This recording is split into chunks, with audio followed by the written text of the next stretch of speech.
যা স্বাভাবিক, যার নির্দিষ্ট রূপ বা প্রাতিষ্ঠানিক পরিকাঠামো আছে তা হচ্ছে ফর্মাল, এবং এর উল্টো বা একেবারে অন্যরকম তা হচ্ছে নন ফর্মাল।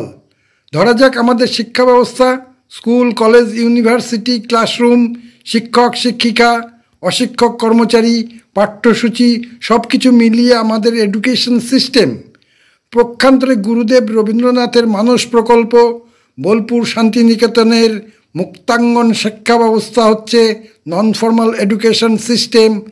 একদা যা ছিল বিশ্বভারতীর প্রাণভ্রমরা, যখন জওহরলাল নেহরুর কন্যা প্রিয়দর্শিনী ইন্দিরা নেহরু ছিলেন বিশ্বভারতীর আবাসিক ছাত্রী। বীরভূমের সুরলের কাছে শ্রীনিকেতনে কৃষি সমবায় জীবন জীবিকার প্রকল্প, অন্যরকম কর্মকাণ্ড। সুতরাং আমরা ধরে নিতে পারি শান্তিনিকেতন এবং শ্রীনিকেতন হচ্ছে গুরুদেবের দুটি ল্যাবরেটরি বা ল্যাব।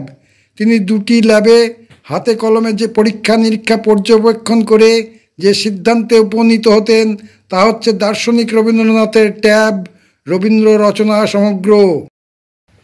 নমস্কার, আমি নির্মল ডি ঝলক।